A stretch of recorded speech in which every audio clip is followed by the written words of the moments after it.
Eh bien bonjour à toutes et à tous, ici The Marvelman. Aujourd'hui on se retrouve pour ce 167e récap de Marvel News. Donc je fais récap de toutes les news Marvel qu'il y a eu dans la semaine, c'est parti. On va commencer avec Daredevil Born Again avec pas mal d'informations sur la saison 2 et sur le tournage. Avec des photos scènes que je vais vous afficher. Alors ça spoil 3 trucs mais vu que c'est sur le tournage et qui laisse les gens le prendre, on peut estimer que ça va du coup. Et on peut voir donc Daredevil qui a un costume noir, mais qui n'est pas le vrai costume noir entre guillemets, c'est juste le rouge qu'il a dans la série mais repeint, et avec en l'occurrence le logo, enfin j'allais dire le DD sur le torse. Alors bon ça c'est cool, même si je préférais avoir une meilleure écriture, en tout cas pour l'instant sur Born Again. Mais bref, ça fait plaisir, et on peut le retrouver donc au bar de Josie, avec Josie d'ailleurs l'actrice qui est là, et apparemment, même si on l'a pas vu, Daredevil se battrait avec Bullseye. Alors je comprends pas pourquoi il se rebat encore une fois ici, c'est très bizarre, mais admettons. On peut voir aussi qu'il se bat contre les membres de la force d'intervention de Fisk, donc ça risque d'être assez cool. Même si encore une fois, Born Again, les photos de tournage étaient très cool et le résultat n'est pas vraiment à la hauteur. On sait aussi que dans ces scènes-là, apparemment, il y aura Karen et Foggy. Tous les acteurs d'ailleurs ont annulé des conventions justement parce qu'ils doivent tourner des scènes en ce moment. Et je précise, c'est des scènes qui se déroulent dans le présent. Donc a priori, Foggy est bel et bien vivant. De plus, on a eu quelques indices par rapport à ça, alors ça on n'a pas de photo, mais on a un gars qui avait leaké beaucoup de choses déjà dans le précédent tournage, qui sont avérées exactes, qu'on n'avait pas vu, qui dit qu'ils ont retourné certaines scènes, justement dans comme un style flashback, avec les bons décors, qui se passerait après la mort de Foggy avec des guillemets, et que justement ce serait une scène avec Foggy dans une ambulance. Donc pour moi ça me semble évident maintenant que Foggy du coup n'est pas mort et qu'on va voir comment. Et j'ai envie de dire tant mieux parce que franchement c'était catastrophique sa mort. On a d'ailleurs d'autres trucs intéressants. Les ambulances d'ailleurs viennent de l'hôpital qui était dans Punisher saison 2, là où Billy Russo était. On a aussi l'actrice Lily Taylor qui a été castée pour être une rivale politique de Fisk. Pareil, ça rejoint des très vieux leaks qu'il y avait sur la série que Fisk aurait un moment une rivale. Comme quoi ils ont apparemment pas tout réécrit, des plans originaux. Et on a aussi, je le casse, quelques Defenders qui ont parlé de leur retour. Jessica Jones, qu'elle adore le personnage comme toujours et qu'elle veut bien revenir. Et elle est contente de voir l'engouement des fans. Et aussi l'acteur de Iron Fist qui a dit que il était bien au courant évidemment des critiques sur son personnage et sur lui, mais qu'il demande juste une chance et qu'il est prêt à prouver que les gens ont tort. Bah ça j'ai envie de dire il a plus besoin puisqu'il l'a déjà prouvé dans Luke Cage saison 2 et dans Iron Fist saison 2 qu'il était très bon en Iron Fist, mais vu que les gens n'ont pas vu j'imagine qu'ils sont pas vraiment au courant. Mais en soi je suis d'accord, il faut le ramener et ce serait très cool. Pour Captain America Brave New World aussi, on a eu pas mal d'images de tournage que je vais vous afficher, mais surtout des images de l'ancienne version. Vous savez, j'ai une vidéo dédiée à Captain America 4 en vous expliquant à peu près tous les reshoots qu'il y a eu, parce que même si le réalisateur dément les informations, on sait qu'il y en a eu. Et en l'occurrence, donc, on a eu pas mal de choses. Déjà une photo de l'ancien design du leader, qui a donc bel et bien tourné ses scènes, ça on le savait déjà. Design beaucoup plus comics accurate d'ailleurs, que je trouve vraiment pas mal. Mais j'aimerais bien le voir vraiment en action pour le coup, parce que là c'est juste le truc pour le maquillage. On a des scènes, même si on l'avait déjà vu dans un trailer leaké à Stark Industries où il devait y avoir Amadeus Cho. Donc c'est assez intéressant aussi quand on sait que le réalisateur encore une fois dit qu'il n'y a pas eu ces choses-là. Maintenant on sait que si, enfin on le savait déjà mais là c'est sûr. Une scène aussi dont j'avais parlé qu'on voyait en trailer dans des décors qui apparemment étaient vers Chinatown je crois. On pouvait voir Joaquin Torres avec un personnage, enfin en tout cas un mannequin qui serait par rapport à Diamondback. J'avais supposé que c'était Diamondback dans cette scène et apparemment c'était bien le cas.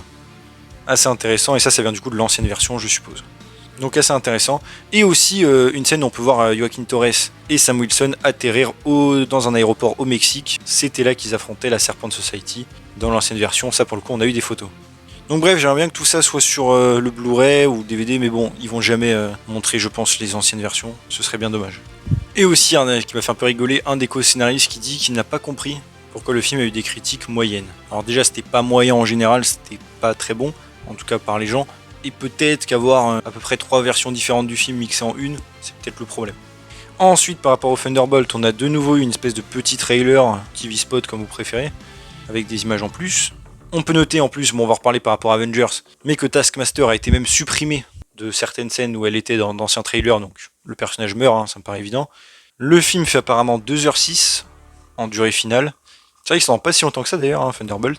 Et apparemment, ça c'est des rumeurs, mais Marvel voudrait les garder les personnages pour d'autres projets à l'avenir et les réutiliser. Mais bon, ça me paraît évident et ça dépendra surtout du succès du film. Pour les Éternels aussi, en vite fait, c'est un leaker qui dit que les personnages reviendront et qu'il faut attendre au moins 2027, mais qu'ils seront de retour. On verra si c'est vrai, mais j'espère, pour le coup. Par rapport ensuite à Black Panther 3, on a eu la rumeur d'une date de sortie pour février 2028. Pourquoi pas, ça semble assez cohérent. Même si quand même 6 ans entre les deux c'est un peu long. Et le réalisateur a aussi dit qu'on va pas attendre très longtemps pour la suite et qu'il a hâte de travailler avec Denzel Washington. Par rapport à Iron Man, entre guillemets, j'en parlais déjà la semaine dernière, mais elle en a reparlé, c'est Pepper Potts, l'actrice, qui dit encore une fois qu'elle aimerait bien revenir, mais que vraiment elle ne sait rien du tout, que sans doute, mais qu'elle n'a pas été communiquée par Marvel. Ensuite, je case ici par rapport à Agatha, Scarlet Witch. Agatha, elle, a dit qu'elle aimerait bien avoir son rematch contre Scarlet Witch et affronter Loki et Doctor Strange. Jusque-là, rien d'anormal. Et donc Scarlet Witch, enfin l'actrice, a dit que par rapport à un retour, la dernière fois qu'on l'a vue, elle était morte dans Doctor Strange 2, donc non. Pareil, je trouve ça bizarre les acteurs parce que franchement, la semaine d'avant elle dit qu'elle a très hâte de revenir, la semaine d'après elle dit je peux pas revenir, je suis morte. Bref. Mais ensuite on passe enfin à Avengers Doomsday, je pense que c'est la plus grosse news, et j'en ai parlé sur la chaîne, évidemment, mais fallait le dire quand même en récap de news. Vous l'avez tous vu, Marvel a fait un live très très long, même trop long, pour dévoiler certains membres du casting, la plupart d'ailleurs qui étaient tous déjà confirmés depuis plus de presque un an. Bon, pareil, je trouvais que c'était un petit peu ennuyeux au début, mais on a eu quand même de nouveaux noms confirmés, avec par exemple Thor, Shuri, Ant-Man, Namor, Shang-Chi, M'Baku, Sentry, qui lui pour le coup n'était pas sûr, Loki évidemment, et ensuite on est passé à pas mal de X-Men de l'époque des années 2000, de la Fox, avec le Fauve, Magneto, Professeur X, Diablo, Mystique, Cyclope, et même Gambit de Deadpool 3. Donc bon, c'est quand même déjà du beau monde, plus ceux qu'on connaissait déjà comme 4 Fantastiques, Thunderbolt et les Captain America. Encore une fois, il y a beaucoup de monde qui n'a pas été annoncé, mais il y aura d'autres annonces. Marvel l'a déjà dit et teasé sur les réseaux sociaux. On a des leakers ensuite qui ont dit que tous les accords n'ont pas été conclus, ni le script d'ailleurs n'est pas finalisé, toujours pas d'ailleurs, et qu'en fait ils attendent vraiment plus tard pour refaire une grosse annonce au moment du tournage, avec des persos même plus importants. Je précise quand même, avec ça, quelques rumeurs, qui disent que apparemment Spider-Man ne serait pas dans le film. Honnêtement c'est très bizarre et je doute de ça, mais la rumeur est quand même fiable, et que la raison ce serait que ça se passe pendant les événements d'Avengers 5. Et que c'est pour ça, le film Spider-Man 4 je veux dire, et c'est pour ça que du coup Spider-Man ne serait pas dans ce film. Encore une fois je trouve ça très surprenant mais on verra. Et pareil pour Star-Lord qui apparemment ne serait pas non plus dans le film. Pareil ce serait bizarre vu qu'on l'a vu dans les concept art. On a aussi eu ensuite une grosse désinformation que j'ai traitée en short.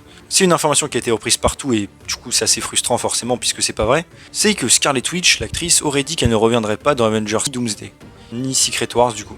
Et en fait c'est pas du tout ce qu'elle a dit. Encore une fois, pendant l'interview on lui a demandé si elle allait rester à Londres pour tourner Avengers 5, puisque là elle venait de finir un tournage à Londres. Et elle a dit que non, là elle retournait à New York, un truc comme ça, pour tourner une autre série. Encore une fois, c'est tout. Elle n'a pas dit qu'elle ne serait pas dans Avengers 5 et 6, Avengers 6 en plus qui tourne dans plus d'un an, donc c'est assez drôle, ni qu'elle ne serait pas dans les films plus tard, enfin qu'elle tournerait plus tard, c'est juste que là, pour l'instant, non, elle va pas tourner de manière imminente à Londres pour Avengers 5. C'est tout. On a l'acteur aussi ensuite de Adam Warlock qui a dit que lui il aimerait bien revenir. Bon perso, GR ce serait logique, après vu ce qu'est le personnage dans le MCU, non merci perso. Et on a aussi Jeffrey Ford donc qui apparemment sera le monteur du film. Il s'est occupé des 2 derniers Avengers, No Way Home, des films comme ça. Donc pourquoi pas. Ensuite, on passe aux champions, ou les Young Avengers comme vous préférez, avec la rumeur que la série serait en train d'avancer et qu'on aurait Rasha Frutchborn pour écrire la série. Elle a fait apparemment des séries sur Apple TV et aussi une sitcom apparemment pas mal. Donc voilà. Mais ce n'est qu'une rumeur encore une fois. Ensuite, on passe au Spider-Man 4 de Tom Holland avec quelques rumeurs. Déjà, comme je l'ai dit précédemment, que le film se déroulerait pendant Avengers 5 et que c'est pour ça que Spider-Man ne serait pas dans le film. Personnellement, alors peut-être c'est que mon avis, mais perso, je serais très content. Personnellement, je voulais vraiment revoir Spider-Man dans un film solo. Pour moi, vu la fin de No Way Home, ça n'aurait aucun sens de le retrouver dans un Avenger actuellement. Donc je suis très content si c'est vrai. Et à part ça, on a eu quelques rumeurs que pour le coup, bon ça j'aime moins, que le méchant du film serait le Caméléon. Alors pourquoi pas, mais j'ai un gros doute. En ennemi secondaire, pourquoi pas, mais honnêtement, je trouve pas qu'il aurait la carrure d'un méchant de tout un film. En plus, techniquement, il est déjà dans le MCU, dans Far From Home. Et à part ça, d'autres rumeurs. Il y en a un qui dit qu'il a entendu, même si c'est pas du tout sûr à 100%, ça adapterait Spider Island. Personnellement pas fan, donc voilà. Que c'est très certain qu'il y a Miles Morales, pareil, je suis pas chaud vu l'état j'allais du Spider-Man du MCU actuellement. Et un autre, donc, mais ça c'est moins fiable, je précise, qui dit qu'il y aurait bien Fatalis et qu'ils allaient bien explorer la relation entre Fatalis et Spider-Man, ce qui n'a aucun sens pour moi, mais admettons. Oui, je sais qu'il a le visage de Stark, c'est pas la peine de me le dire. Encore une fois, pareil, Spider-Man n'est pas le larbin de Stark, normalement. Bref, vraiment pas envie de voir ça. On avait enfin terminé ce chapitre, donc perso, pas pour qu'on le réouvre. Mettez Fatalis avec Reed Richards, je pense que ce serait un petit peu mieux. Une petite idée comme ça, au passage. Ensuite, justement, par rapport aux 4 Fantastiques, on a une rumeur aussi, c'est que la scène post-crédit ramènerait en fait un ancien Avenger qui apparaîtrait. Évidemment, ce ne serait pas Fatalis, Iron Man. Donc pour moi, en toute logique, ce serait évidemment Chris Evans, qui pourrait apparaître, soit potentiellement en Captain America après Endgame où il voyage, j'ai déjà fait des théories dessus, soit pourquoi pas en Torche Humaine, où il atterrit dans le mauvais univers après la fin de Deadpool 3 s'il a été restauré. Bref, mais l'un ou l'autre ça peut être assez intéressant et assez cool en effet. À part ça, on a l'acteur aussi de Moleman qui a dit qu'il pense que ce film va développer de nouveaux succès pour Marvel, une nouvelle ère, autant espérer.